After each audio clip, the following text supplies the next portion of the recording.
લોકસભાની ચૂંટણીના ઢોલ ઢબુક્યા છે ત્યારે ગીર સોમનાથ જિલ્લાનું એક મતદાન કેન્દ્ર એવું છે જ્યાં માત્ર ને માત્ર એક જ મતદાતા છે, એટલે કે એક મતદાતા મત આપે એટલે 100% મતદાન પૂર્ણ ગણાય। ત્યારે આ મતદાન કેન્દ્રની મુલાકાતે જિલ્લા કલેક્ટર પહોંચ્યા હતા અને જાતે કચરો એકઠો કરીને સફાઈ અભિયાન હાથ ધર્યું હતું।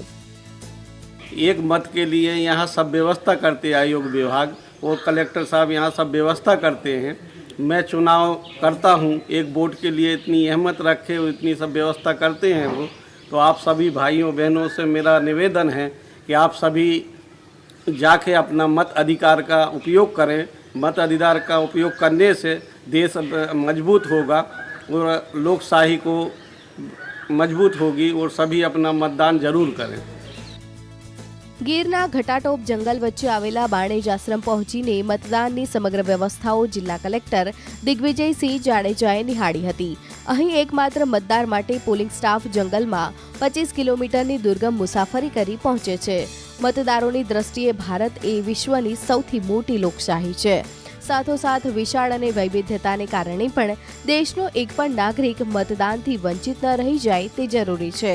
ત્યારે ભારતના ચૂંટણી પંચના એવરી વોટ કાઉન્ટ્સના અભિગમને સાર્થક કરવામાં ગીર સોમનાથ જિલ્લાનું ચૂંટણી તંત્ર સજ્જ બન્યું છે। જૂનાગઢ લોકસભા મત વિસ્તારમાં સમાવિષ્ટ 93 ઉના વિધાનસભા વિસ્તારના મતદાન મથક નંબર 3 એટલે કે બાણેજ, જે ફોરેસ્ટનું જે થાણું છે બાણેજ, તેમાં બનાવવામાં આવે છે। અને આ મતદાન મથકની વિશેષતા એ છે કે આ એકમાત્ર મતદાર છે જે મારી સાથે ઊભા છે, અહીંના જગ્યાના મહંત છે હરિદાસજી, એ એકમાત્ર મતદાર છે। અને દેશનું એકમાત્ર મતદાન મથક એવું છે કે જે એક મત માટે ચૂંટણી પંચ દ્વારા અહીંયા મતદાન મથક ઊભું કરવામાં આવે છે। અહીંયા બીએલઓની પણ નિમણૂક થયેલી છે। મતદાન મથકમાં જેટલા પ્રિસાઇડિંગ પ્લસ પોલિંગ પાર્ટી છે નિમણૂક કરવામાં આવશે। સેક્ટર ઓફિસરની પણ નિમણૂક થયેલી છે। અને આજે એને એટલા માટે અમે બતાવીએ છીએ કે એક મતની કિંમત છે। આજે જ્યારે જંગલ વિસ્તારમાં એક મત માટે પંચ દ્વારા જો આટલી તૈયારી કરવામાં આવતી હોય તો આપ સર્વે મતદાતાઓને અપીલ છે કે આગામી જે મે મહિનામાં આપણે જે મતદાન 7 તારીખે યોજાવાનું છે એમાં આપ આપના મતદાનનો જે અધિકાર છે એનો ઉપયોગ કરો।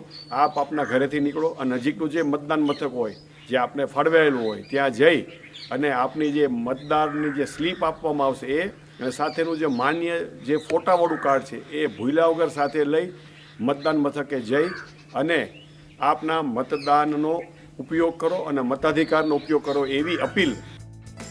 ઉલ્લેખનીય છે કે આ સ્થળે માત્ર એક જ મતદાતા છે। જામવાડાથી આશરે 25 કિલોમીટર દૂર અને દુર્ગમ જંગલમાં આવેલ બાણેજ મતદાન મથક પર એકમાત્ર મતદાર માટે 15 લોકોના પોલિંગ સ્ટાફની વ્યવસ્થા કરવામાં આવે છે।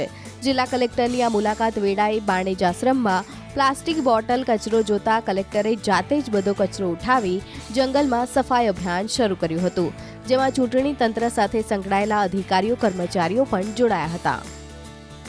જે લોકો અહીં આવે છે દર્શન કરવા, પિકનિક કરવા, અને એ લોકો દ્વારા જે ગંદકી અહીં ફેલાવવામાં આવે છે, પ્લાસ્ટિકની બોટલો, પ્લાસ્ટિકની ડીશો, પછી જે વેફર્સના એના જે પેકેટ્સ હોય છે એ બધું લોકો આવી અને અહીં નાખીને વયા જાય છે। એવું ધ્યાન આપો। અમે આજે આ સફાઈ એટલા માટે અમે હાઈલાઇટ કરીએ છીએ કે લોકોને થોડીક જાગૃતિ આવે।